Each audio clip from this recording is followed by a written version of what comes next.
Part 13. Masih canggung. Siapa yang mengirim pesan kepadaku? Aku merasa tidak pernah merebut sesuatu yang bukan hakku. Aku selalu bersikap sesuai dengan nasihat ayah dan bunda.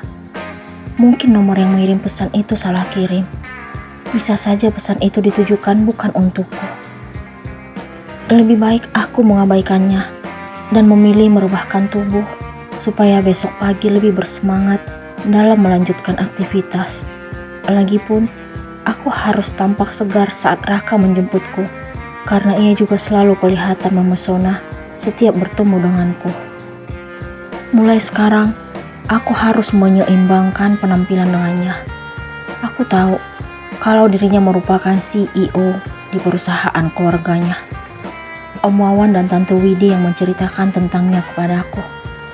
Saat aku mencoba memejamkan mata, nada telepon masuk mengagetkanku. Apa mungkin nomor yang tadi kembali menghubungiku karena tidak membalas pesannya? Apa sebaiknya aku biarkan saja ponsel itu berdering supaya yang menelpon berhenti menghubungiku? Tidak, kenapa aku bersikap seolah-olah kalau apa yang dituduhkan itu benar? Aku harus berani.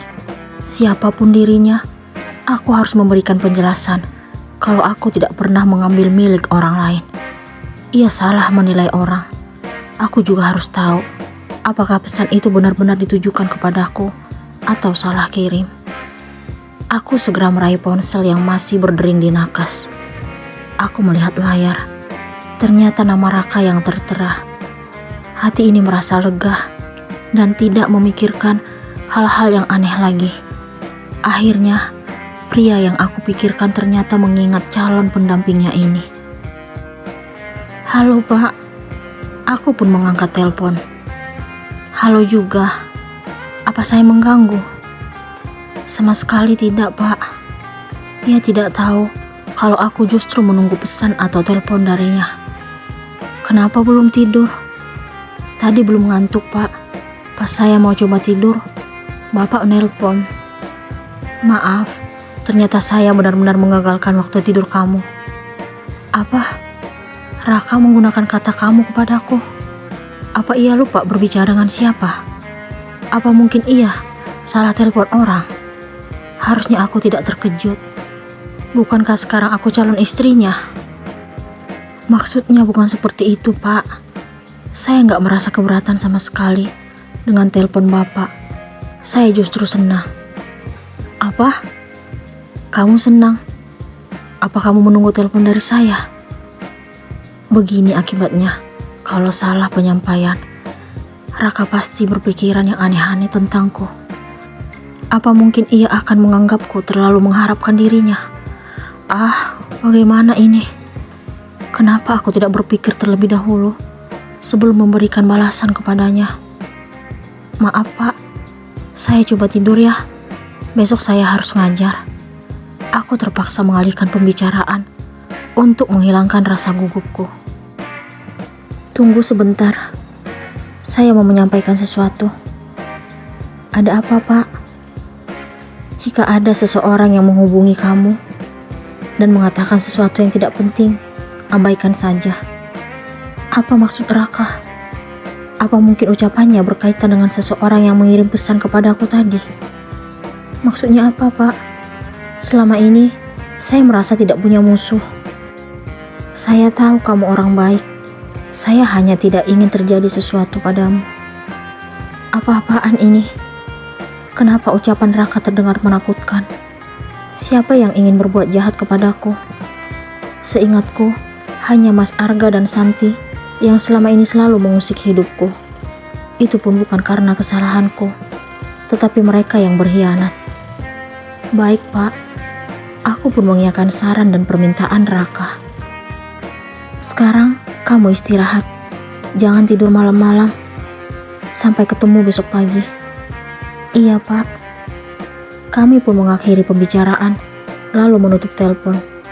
Entah kenapa ucapan Raka justru membuatku jadi sulit untuk terpejam. Aku benar-benar tidak mengerti apa maksud pemuda itu. Siapa orang yang membenciku? Terus, apa maksud pesan yang mengatakan aku mengambil miliknya? Itu seperti teka-teki. Saat hati ini mulai terbuka untuk Raka, saat itu juga dihadapkan pada sesuatu yang janggal. Waktu menunjukkan pukul 11:45 WIB pagi. Aku masih di sekolah menyibukkan diri. Aku sengaja tidak pulang ke rumah setelah selesai mengajar, karena Raka akan mengajakku makan siang. Aku sangat bahagia saat dirinya tadi menjemputku ke rumah. Tadi pagi merupakan hari pertama ia mengantarku ke sekolah. Sebenarnya, aku ingin menanyakan tentang ucapannya tadi malam. Namun, aku tidak ingin terlihat terlalu ingin tahu di depannya. Aku pun memilih diam, walaupun rasa penasaran itu tetap ada. "Belum pulang, Bu Nay?" Suara Om Wawan mengagetkanku. "Belum, Pak." Lelaki parubaya itu menyapaku sambil berdiri di depan pintu kelas tempatku mengajar. "Kenapa? Lagi nunggu seseorang?" Om Wawan sepertinya sudah berpengalaman karena tebakannya tidak meleset. "Iya, Pak." Aku tersenyum kepadanya. "Siang, Om." Tiba-tiba aku mendengar suara Raka. Kenapa ia tidak mengirim pesan kalau dirinya telah tiba di sekolah? Ia pun mencium punggung tangan Om Wawan. Aku segera mengemasi buku-buku, lalu memasukkannya ke dalam tas. Sepertinya Om Wawan sangat mengerti kalau kami akan pergi. Beliau pun berlalu setelah berpamitan. Aku segera keluar kelas menghampiri Raka yang kini mengembangkan senyum manisnya. Saat kami berjalan melewati pintu keluar sekolah, beberapa guru yang sedang bertugas di meja piket menyapa kami sambil tersenyum. Aku tidak tahu apakah mereka sudah mengetahui hubunganku dengan Raka atau belum. "Kenapa nggak kirim pesan aja tadi, Pak?" Aku bertanya setelah mobil Raka meluncur meninggalkan sekolah. "Saya tadi kirim pesan. Karena belum dibalas, saya coba telepon, tapi nggak diangkat." "Apa? Ya ampun, bisa-bisanya aku tidak tahu kalau Raka tadi menghubungiku. Tapi saya tidak dengar suara pesan masuk atau telepon. Aku bingung, kenapa hari ini tidak mendengar suara apapun dari ponselku." "Coba kamu cek dulu." Ia kembali menunjukkan senyumnya. Kenapa ia makin tampan saat tersenyum? Hatiku rasanya seperti diaduk-aduk. Aku pun membuka tas, lalu meraih ponselku. Ternyata aku tidak mengaktifkan suara maupun getaran. Pantas saja aku tidak mendengar pesan masuk dan telepon dari Raka. Mungkin karena tadi malam aku terlalu memikirkan orang yang mengirim pesan aneh itu. Aku pun tidak fokus melihat ponsel hari ini. Maaf, saya lupa aktifin suara dan getar. Biasanya kalau mau tidur, pasti nonaktifin. Aku pun meminta maaf kepada Raka. "Ya udah, nggak apa-apa, santai aja. Tapi Bapak sampai masuk ke sekolah jemput saya, jadi nggak enak sama Om Wawan dan guru-guru lain." Aku tetap merasa bersalah. "Kenapa merasa nggak enak? Bukankah kamu calon istri saya?" "Bagaimana kalau mereka belum tahu, Pak?" "Mereka pasti akan segera tahu."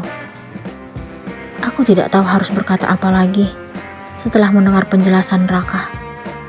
Entah kenapa sikapku terhadapnya sungguh jauh berbeda saat bersama Mas Arga dulu. Apa mungkin karena Raka tampak sangat berwibawa? Jadi, aku merasa segan di depannya, walaupun ia calon suamiku. Mungkin saja karena aku baru mengenalnya. Aku masih canggung untuk bersikap lebih santai atau terbuka di depannya. Apalagi hubungan kami tidak dimulai dengan pendekatan seperti yang Mas Arga lakukan dulu. Raka melakukan hal yang luar biasa, langsung melamarku. Aku berharap setelah resmi menjadi pendamping hidupnya, rasa canggung itu akan hilang dengan sendirinya. Aku yakin, cepat atau lambat, kami akan menjalin hubungan ini seperti pasangan pada umumnya. "Kenapa diam?" Raka kembali membuka suara. "Nggak apa-apa, Pak. Aku tidak mungkin mengatakan apa yang kupikirkan tadi." "Kamu makan apa?" "Terserah Bapak aja." "Kok terserah saya?" Memang kamu yakin kalau selera kita sama? Saya ngikut aja. Kan Bapak yang mengajak saya. Ya udah, kita makan sup daging aja. Mau? Iya, Pak. Mana mungkin aku menolak makanan favoritku. Kenapa Raka langsung menentukan makan sup daging? Apa selera kami benar-benar sama? Atau mungkin ia tahu makanan kesukaanku dari Om Wawan? Mungkinkah Raka ingin tahu tentangku sedetail itu? Apa-apaan sih, Nay? Kamu berpikir terlalu jauh. Lamunanku buyar seketika setelah mendengar getaran pesan masuk yang telah aku aktifkan di ponselku. Aku segera membuka layar. Ternyata nomor yang sama dengan yang tadi malam. Aku sangat mengingat nomornya. Masih berani mengambil milikku. Isinya masih sama, berbicara tentang hak milik. Kenapa wajah kamu seperti ketakutan? Raka mengagetkanku. Siapa yang kembali mengirim pesan kepada Kanaya?